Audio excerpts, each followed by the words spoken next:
ચાલો ખેડૂત મિત્રો, બહુ અગત્યની વાત કરવા જઈ રહ્યો છું. પ્રવર્તમાન ખેડૂતોના માટેની મોટાભાગની સમસ્યા હોય ને સરકાર માટે પણ જો માથાનો દુખાવો હોય તો એ છે 4 થાંભલાવાળી એટલે હેવી લાઈનો. આના માટે ચિંતન કરીએ.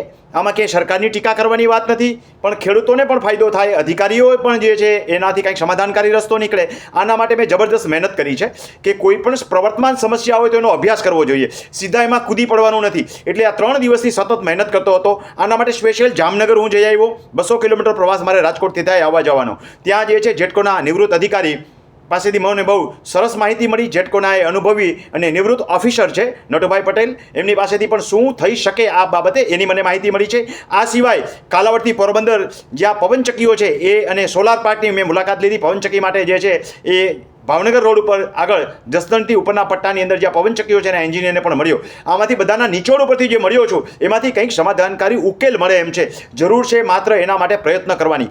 જો 10 વર્ષ આ રીતે કામ ચાલ્યું તો ઇલેક્ટ્રિસિટી ગુજરાતમાં ઘણી બધી જબરજસ્ત ઉત્પન્ન થાય એમ છે. આપણને મોટો વિશાળ સાગરકાંઠો છે એટલે વિન્ડ ફાર્મ જબરજસ્ત આવ્યા છે અને હજી આવશે. એવી જ રીતે સોલાર પાર્ક માટે જે જગ્યાઓ બિનખેતી ઉપજાઉ જમીન છે એની તરફ સોલાર પાર્ક થાય છે અને થતા રહેશે. આને આપણે અટકાવી શકતા નથી, પરંતુ ટ્રાન્સમિશન લાઇન માટે મોટાભાગની સમસ્યા ટ્રાન્સમિશન લાઇનની છે. તો ટ્રાન્સમિશન લાઇનમાંથી શું ઉકેલ આવી શકે એના મેં જે અભ્યાસ કર્યા છે એમાંથી ઘણા બધા મને વાયબલ લાગ્યા છે. એવા મુદ્દા હું તમને બતાવું છું. આશા રાખું છું કે આ માહિતી ખેડૂતોને કોર્ટમાં અથવા તો સરકારમાં રજૂઆત કરવા માટે પણ ઉપયોગી થશે અને સરકારને પણ આવી વીજ લાઇનોની ફાળવણી કરતાં પહેલાં એના માટે અન્ય વિકલ્પો જે છે એ કંપનીને ઉપાય સૂચવી શકશે અને કંપની ઉપર પ્રેશર પણ લાવી શકશે કે સેપરેટ લાઈનો કરવાને બદલે એક સળંગ આવી લાઈનો કરી શકો. આના માટે સરળ રીતે સમજાવું કે એક હાઈવે નીકળે છે રાજકોટથી પોરબંદર થઈ અને અમદાવાદ સુધી જાય છે. આ હાઈવે પહેલાં સિંગલ પટ્ટી હતો, પછી ડબલ પટ્ટી કર્યો, પછી 4 લાઇન કરી, અત્યારે 6 લાઇનનું કામ ચાલુ છે. આવું જ કંઈક હું શીખવાડવા જઈ રહ્યો છું. તમને સમજાય એટલે હાઈવેની મેં વાત કરી. 4 થાંભલાવાળી કોઈ પણ લાઈન નીકળતી હોય તો તમને ખબર હશે કે એને કોરિડોર કહેવાય, જે જુદા જુદા મીટરનો કોરિડોર હોય. જેમ કે નાનો કોરિડોર હોય સાવ તો 18 મીટરનો હોઈ શકે, 24 મીટરનો હોઈ શકે, અને એનાથી મોટા કોરિડોર જે છે એ તમને ખબર છે કે 48 મીટર સુધીના કોરિડોર હોઈ શકે. તો આવા કોરિડોરમાં શું થઈ શકે તો એના કંડક્ટર ઓલા લટકતા જે તાણિયા હોય છે ને એને કંડક્ટર કહેવાય. એમાં 2 ટાઈપના કંડક્ટર હોય છે, એક ડિશ ટાઈપ કંડક્ટર અને બીજો જે છે એ લટકતા કંડક્ટરોમાં પિન ટાઈપ કંડક્ટર કહેવાય. આ કંડક્ટરમાં તમે એક તાર લટકતો જોયો હશે. બહાર નીકળો એની નીચે પિન ટાઈપની અંદર નીચે એક રિંગ મારેલી હોય. રિંગની અંદર તમે 4 તાર લટકતા જોઈ રહ્યા છે. આની તમને વાત કરવા જઈ રહ્યો છું. કોઈ પણ તમે હેવી થાંભલાની લાઈન જોજો, એમાં એક તાર હોય, એક સાઈડ 3 તાર ને બીજી સાઈડ 3 તાર, અને ઉપર જે છે એ એક તાર સેફટી માટે આપેલો હોય. એની કોઈ વાત નથી. વહન કરવા માટેના 6 તાર થયા. ક્યાંક ક્યાંક તો તમે 3 તાર જોવા મળશે. તો આ તારની સંખ્યા વધારી શકાય. કઈ રીતે વધારી શકાય તો 3 તાર છે, તમે નીચે 6 તાર કરી શકો. હવે ડિશ ટાઈપ કંડક્ટર જે છે એને હેવી કરો અને પિન ટાઈપ કંડક્ટરની અંદર એક પિનની અંદર 4 તાર લટકાવી શકાય. તો ચોકે 6 ચોકને 24, 36 તાર થયા. તો જે કેપેસિટી હતી એના કરતાં 4 ગણી, 6 ગણી, 8 ગણી અને 50 ગણી કેપેસિટી થઈ શકે. જરાય અતિરેકવાળી વાત નથી કરતો, બહુ વિસ્તારપૂર્વક નથી કહેવા જઈ રહ્યો. મારે વિડીયો બહુ લાંબો કરવો નથી, માત્ર ટૂંકી માહિતી આપું છું જે ખેડૂતોને સરળતાથી સમજાશે અને એન્જિનિયર તો બહુ આરામથી સમજાય જ જશે, કારણ કે એમને તો તેજીને ટકરો કાપી.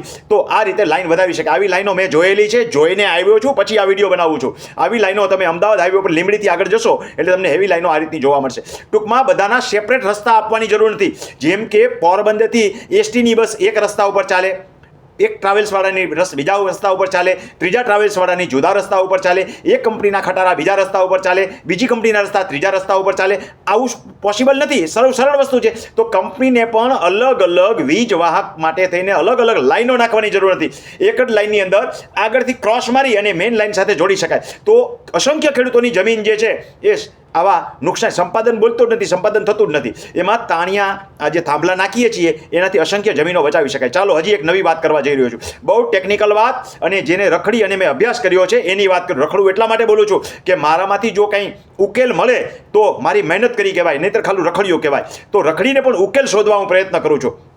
તો એક થઈ થાંભલાઓના તાર વધારવાની વાત. બીજી લાઈન, હેવી લાઈનો નીકળતી હોય ને એને ફેરવો. 132 કેવીની લાઈન છે એને 220 કેવીમાં રૂપાંતર કરો, બમણું વહન થશે. એને 440 કેવીમાં રૂપાંતર કરો, આમ ગીગાવોટમાં રૂપાંતર કરી શકાય. આવડો તાર હોય ને એને જેટલી મેગાવોટ જતી હોય ને એને તમે ગીગાવોટમાં લઈ જઈ શકો. બહુ અતિરેકવાળી વાત જરાય નથી કરતો, બહુ સરળ વાત છે. વિડીયો ખોટો લાંબો નથી કરતો. તમને ખબર હશે કે તમારે જેમ મોટરના કેપેસિટી વધારો, 5 હોર્સપાવરની મોટર કરો અને 50 હોર્સપાવર કરો, આવો જાડો તાર થાય. આવું થાંભલામાં કરવાની જરૂર નથી. એના કેવીએ વધારવાના હોય તો આવી રીતે કેવીએ વધારો. એટલે એક જ લાઇનની અંદર અસંખ્ય વહન, જેમ પાઇપલાઇનની અંદર પાણી પસાર કરવું હોય તો પ્રેશરથી વધારી શકો, એમ આ કંઈક એના જેવું છે. એટલે કેવીએ જે આ બોલું છે એની પાછળ 3 મીંડા થયા, તો ગીગાવોટ સુધી લાઈનો લઈ જઈ શકાય. એટલે કે વધારે કેવીએમાં રૂપાંતર કરી અને એ જ થાંભલાની વહન કેપેસિટી, ટ્રાન્સમિશન કેપેસિટી વધારી શકાય. આ બીજો સુઝાવ થયો. ત્રીજો સુઝાવ, કંડક્ટરની સંખ્યા જેમ વધારો છો એમ થાંભલાની કેપેસિટી વધારો. એટલે કોરિડોર જે છે ભલે મોટો કરો, તમે 24 મીટરનો હોય તો ભલે 48 મીટરનો કરવો પડે. કોઈ એમ કે ભાઈ થાંભલાની કેપેસિટી નથી, જૂના થાંભલામાં ડિસમેન્ટલ કરી શકાય એને જગ્યા ઉપર, તો નવી જગ્યા બગડતી બચે. એ ત્રીજી લાઈન બતાવું જે જેટકો વાળા ઓલરેડી કરે છે. જેટકોના એન્જિનિયર પાસેથી આ માહિતી લઈને આવ્યો છું કે જેટકો શું કરે છે, એક લાઈન જતી હોય દાખલા તરીકે, તો આ લાઈનની અંદર પાછળથી બીજી લાઈન આમ ક્રોસ મારીને આ લાઈન સાથે જોડી દેવાની. એટલે અહીંથી આ લાઈન જે છે છેક તારાપુર બાજુ જતી હોય તો તમે જોઈ હશે જેટકોની લાઈનો જોઈન્ટ થતી જાય અને એક જ લાઈનની અંદર એ લાઈનની કેપેસિટી મોટી થતી જાય. આવું જ પ્રાઇવેટ કંપની માટે કરી શકાય. પ્રાઇવેટ કંપની એવું છે કે મારે મારું સ્વતંત્ર વહન કરવું છે તો એના ઉપર થોડી બ્રેક લગાવો, એનાથી અસંખ્ય ખેડૂતોની જમીન બગડે છે. તો ત્રીજો રસ્તો આ થયો. ચોથો રસ્તો જે છે એ હજી પણ છે. સુઝાવ આપણી પાસે ઘણા બધા છે, માત્ર સમજવાની તૈયારી હોવી જોઈએ. ખેડૂતો પણ કાયદાકીય રીતે જ્યારે લડત ચલાવે ત્યારે આ મુદ્દાઓ, ટેકનિકલ મુદ્દાઓ એને કામમાં આવશે. અને સરકાર પણ ઈચ્છે છે, સરકાર માટે પણ આ માથાનો દુખાવો છે. આવતી મતબેંકની અંદર પણ એની અસર આવવાની છે, એ પણ સરકારને ખબર છે. પણ સરકારને જો આ મારા સુઝાવમાંથી એકાદો સુઝાવ ગમશે અને જો એ વાયેબલ એમને લાગે તો એ ઉપયોગમાં લઈ શકે. યાદ રાખજો, અત્યારે 10,000 માણસો હેવી લાઇનની પાછળ પર ડે કામ કરે છે. આવનારા 10 વર્ષ સુધી જો આ રીતે કામ કરશે તો આખું ગુજરાત જે છે એ લાઈનોના જંગલથી ઘેરાઈ જશે. જેમ સિટીની અંદર તમને કોન્ક્રીટનું જંગલ દેખાય છે, એમ ગામડાની અંદર જ્યાં નજર કરશો, કોઈ પણ જગ્યાએ નજર કરશો તો થાંભલા તમને નજર આવશે. અત્યારે પણ એટલા બધા થઈ રહ્યા છે, એનાથી 10 ગણા થવાના છે. એને બદલે મેં તમને કીધું એમ કોરિડોર કરો. હવે શેરિંગ ઓપ્શન એક બસ મજાનો ઓપ્શન છે. શેરિંગ ઓપ્શન બધાને એમાં જવા દો અને એમાંથી શેરિંગ કરો, એના મીટર લાઈન, અને એમાંથી આરામથી એનું બાયફર્કેશન કરી શકશે કંપની. ટૂંકમાં શેરિંગ ઓપ્શન, આજની તારીખે શેરિંગ ઓપ્શન જે છે એ જેટકો કરતું જ આવ્યું છે.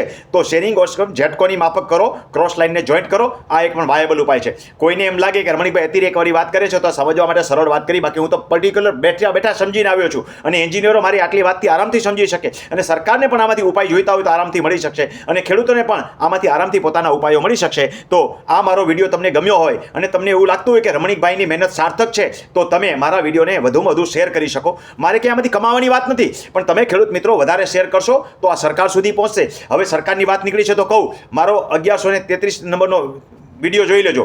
સરકારને મેં છેલ્લા 1 વર્ષથી આખું અભિયાન હલાવેલું. ભૂમિ સીમાંકન બાબતે જે ખેડૂતો હેરાન થતા હતા એમાંથી મેં ઘણા સુઝાવો આપેલા. એમાં ભૂમિ સીમાંકન માર્ચ મહિનાનો જે સરકારનો પરિપત્ર 12/3/2026 વાળો છે, એમાં સરકારે જે છે મારા ભૂમિ સીમાંકનને 5 આઇટમોનો સ્વીકાર કર્યો છે અને એમાંથી ઘણી બધી ભૂમિ સીમાંકનના પ્રોબ્લેમ જે છે એનું સોલ્યુશન આવવાની શક્યતા છે. એના માટે મેં એક તાલીમ કેમ્પની અંદર ગુજરાતના 150 ખેડૂતોને જુદા જુદા જિલ્લામાંથી તાલીમ આપી છે. હમણાં બીજા આવતા મહિનામાં 150 ખેડૂતોને તાલીમ આપવાનું છું અને ગુજરાત આખાના પ્રવાસ પણ કરું છું. એટલે કોઈ પણ સમસ્યાનું સમાધાનકારી ઉકેલ આરામથી મળે. ટેકનિકલ વિષય મારા માટે નવો, તો કાયદાકીય ઉકેલ તો મારા આગલા 2 વિડીયોમાં મેં બતાવ્યા છે. પણ આ એક ટેકનિકલ ઉપાય શોધીને લાવ્યો છું કે જેથી કરીને સરકારને પણ ઉપયોગી થાય અને ખેડૂતોને પણ પોતાની પ્રવર્તમાન સમસ્યાના ઉકેલ માટે થઈને સરકારમાં અને કોર્ટમાં રજૂઆત કરવા માટે પણ ઉપયોગી થાય. હું ક્યાંય કોઈ વ્યક્તિ શું કહે ઉશ્કેરતો નથી, પણ દરેક વ્યક્તિને એની સાચી અને કાયદાકીય અને પ્રેક્ટિકલ ઉપાય કેમ થાય એમાંથી સમસ્યાના ઉકેલ સૂચવું છું. તો આ મારો વિડીયો ગમ્યો હોય તમને તો તમને વિનંતી કરું છું કે તમે તમારા અન્ય ગ્રુપોની અંદર ફોરવર્ડ કરજો. તમને લાગુ પડતું હોય કે ન લાગુ પડતું હોય, એટલા બધા વીજના થાંભલા આવવાના છે કે આજ નહીં તો કાલ, વારા પછી વારો, મેં પછી ગારો, આજે મારો વારો, આવતીકાલે વારો તારો, એમ દરેક જગ્યાએ આની અસર આવશે જ. અને કરોડોની કિંમતની જમીન, એક ખેડૂતની કરોડોની કહું છું, સરકાર માટે તો હિસાબ કાઢવા જાઓ તો અબજો નહીં ખરવો રૂપિયાની થાય.